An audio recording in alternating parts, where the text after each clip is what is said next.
جی عزیزان، ہمارے ایک دوست جو اس یوٹیوب پہ ہماری ویڈیوز پہ کامنٹس لکھتے ہیں اور مس روفو کے نام سے لکھتے ہیں، وہ ایک صاحب ہیں. انہوں نے اپنے کچھ کامنٹس کو بہت دفعہ ریپیٹ کیا ہے لکھ کر کہ میں مس روفو کے بارے میں کچھ بتاؤں، اور خاص طور پہ انہوں نے ایک دو سوال کیے ہیں کہ روفو کو کس القاب یا خطاب سے خلیفہ ثانی مرزا بشیر الدین محمود صاحب نے نوازا تھا، اور قادیان میں جب وہ لائی گئی تو کیا اس کو جن لوگوں نے دیکھا تھا کون ہیں. سب سے پہلی چیز میں آپ سے عرض کر دوں کہ اس ضمن میں جو صاحب بھی مس روفو کی حقیقت جاننا چاہیں یا انہیں کوئی شک ہو، کوئی شبہ ہو کہ آیا یہ فرضی کردار ہے یا یہ واقعہ ہوا بھی ہے یا نہیں ہوا، یا صرف مرزا بشیر الدین محمود خلیفہ ثانی کے اوپر یہ الزام تو نہیں ہے،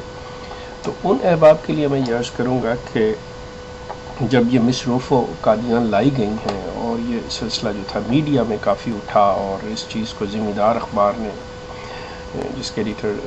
ظفر علی خان صاحب تھے، انہوں نے جب اٹھایا اور اس پہ باقاعدہ طور پہ نظم بھی لکھی گئی اور یہ معاملہ عدالت تک بھی گیا، تو اس ضمن میں جو مرزا بشیر الدین محمود خلیفہ ثانی صاحب نے خطبہ جمعہ دیا ہوا ہے 9 مارچ 1934 کا،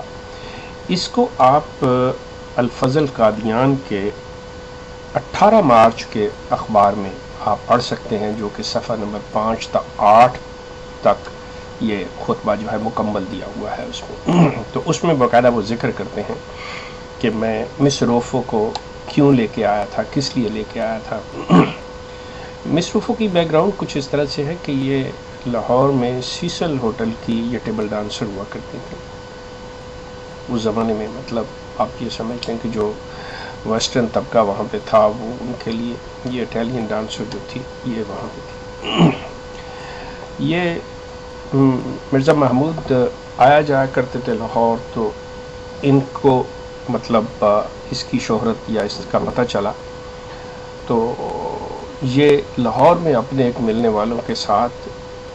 یہ سیسل ہوٹل میں جاتے ہیں،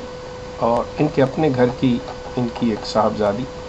اور ایک ان کی بیگم جو تھیں وہ ان کے ساتھ تھیں.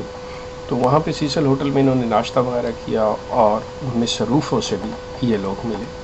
تو مس روفو کو انہوں نے آفر کیا کہ بھائی تم میرے ساتھ قادیان چلو، اور سلسلہ یہ بنایا گیا جیسا کہ وہ خود اس میں الفضل میں لکھتے ہیں کہ میں اس کو اپنی عورتوں کو انگریزی کی استاد کے طور پر قادیان لے کے آیا تھا کہ یہ. اب مزے کی بات ہے، یہ بیچاری اٹیلین، اس کی اپنی انگریزی اس کی ویسی. بہرحال وہ انہوں نے جواز بنایا. قصہ مختصر، وہ جو بھی ان کے درمیان رقم طے پاتی ہے وہ اس پہ رضامند ہوتی ہے، اور وہاں سے ان کے ساتھ جو ہے اس رقم کی رضامندی کے ساتھ ان کے ساتھ قادیان چلی آتی ہے. اب جب قادیان آتی ہے کیا ہوتا ہے کیا نہیں ہوتا، میں اس کے بارے میں مطلب کوئی ایسی چیز یا جس میں کوئی نہیں کہنا چاہتا، کیونکہ میں کوئی چشمدید اس کا گواہ نہیں ہوں، لیکن حالات و واقعات جو اس وقت کے احباب بیان کرتے ہیں ان کے مطابق. البتہ چونکہ قادیان میں ہماری بھی دکان تھی اور ہمارا تعلق بھی قادیان سے، تو یہ میرے ایک بڑے استاد محترم جو ابھی تک لندن میں ہیں اور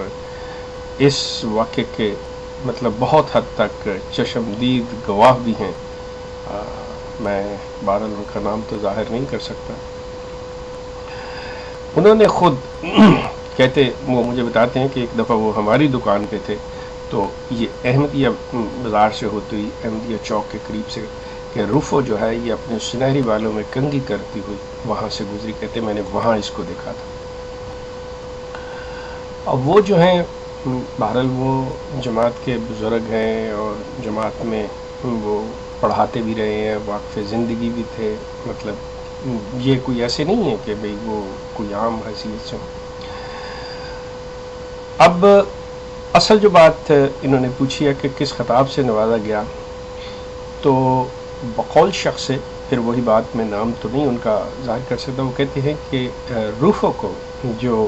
اس کی نام کی مناسبت سے جو اس کو مرزا محمود خلیفہ ثانی صاحب نے جو القاب یا خطاب دیا تھا وہ دیا تھا امت الروف کا، کہ اس کو امت الروف نام دیا گیا تھا۔ تو میں نے از راہ مزاح ان سے یہ کہا، میں نے کہا تو کیا خیال ہے کہ اس کا مطلب کہیں یہ تو نہیں کہ انہوں نے صاحبزادی امت الروف کہا ہو؟ تو بزرگ ہنس پڑے، کہنے لگے آپ خود کچھ خیال کریں کہ جس عورت کو جس کام کے لیے بلائے اس کو وہ صاحبزادی کہیں کہ صاحبزادی امت الروف کا۔ تو پھر وہ ضمناً کچھ اور احباب بھی وہاں تھے، تو وہ کہنے لگے جی کہ جب کہ مشہور ہے خلیفہ ثانی صاحب کے بارے میں کہ ان کے نزدیک تو رشتوں کی کوئی، جب وہ اپنی اس شخصیت کے اس پہلو پہ ہوتے تھے کہ مطلب جس طرح کی وہ دوہری زندگی گزار رہے تھے، تو جب ان پہ یہ حالت وارد ہوتی تھی تو اس وقت تو انہیں رشتوں کا کوئی احترام نہیں رہتا تھا۔ تو اگر وہ صاحبزادی امت الروف کا بھی خطاب دے دے تو مطلب ان کے لیے تو صاحبزادی ہو چاہے کوئی عورت ہو تو اس سے کوئی فرق نہیں پڑتا، کیونکہ جب وہ اس حالت میں ہیں تو وہ تو پھر کسی چیز کا لحاظ نہیں۔ بہرحال خیر یہ ایک اور طرف بات چلیے، ہم مصروفوں پہ رہیں گے۔ مصروفوں بڑی جلدی مطلب ان کی کسی وجہ سے، جس وجہ سے بھی اکتائی یا اس نے ختم کیا، واپس آئی۔ ساتھ میں یہ کہا جاتا ہے کہ اس کے ساتھ کوئی زیادتی ہوئی، تو وہ سیدھی آ کے یہ جسٹس منیر جو تھے، جن کے بعد میں جنہوں نے 53 کے مطلب جو جماعت کے خلاف یہ ہوئے ہیں رائٹس ہوئے تھے،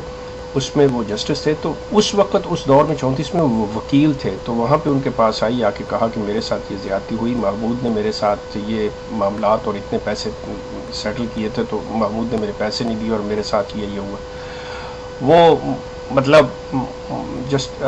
منیر کیانی صاحب نے یہ کیس لینے سے انکار کر دیا تھا۔ مطلب یہ بات جو ہے کافی چلی، مرزا محمود نے پھر اس پہ آ کے خطبہ دیا اور اپنی پوزیشن واضح کرنے کی کوشش کی، لیکن اصل حقیقتیں کیا ہے یہ سب شنید ہے، جو میں نے آپ سے عرض کیا ہے شنید ہے۔ اس کے اندر مطلب نہ تو میں چشمدید گواہ ہوں، نہ کوئی ایسے سامنے آیا ہے جس نے کوئی مطلب قسم کھا کے بات کی ہو، لیکن وہ بات وہیں پہ آ جاتی ہے کہ جب مرزا محمود صاحب نے جمعہ کا خطبہ دیا اس کے اوپر، تو اس کا مطلب یہ جو افواہیں جن کے اندر کوئی نہ کوئی صداقت اور کوئی نہ کوئی ایسی چیز تھی، ورنہ انگلش کے لیے ان کے پاس اس وقت اچھے بھلے ان کے استاد تھے، اچھے بھلے انگلش جاننے والے تھے، مولوی شیر علی صاحب تھے، مفتی محمد صادق تھے، جو اپنی عورتوں کو انہوں نے پڑھا، اور بھی عورتیں انہیں مل سکتی تھی، لیکن بہرحال وہ ایک فضول سا مرزا محمود نے ایک غلط سا بہانہ ڈھونڈنے کی کوشش کی ہے۔ تو میرے دوست یہ آپ کی مصروفوں کا حال تھا۔ باقی آپ وہ جو میں نے آپ کو حوالہ دیا، آپ وہ 9 مارچ کا خطبہ 1934 والا 18 مارچ کے شمارے میں الفضل میں آپ پڑھ لیجئے، آپ کو اس میں ساری تفصیل مل جائے گی۔ آپ لوگوں کا شکریہ۔ مزید کوئی اور بات ہے تو پھر ہم بات کریں۔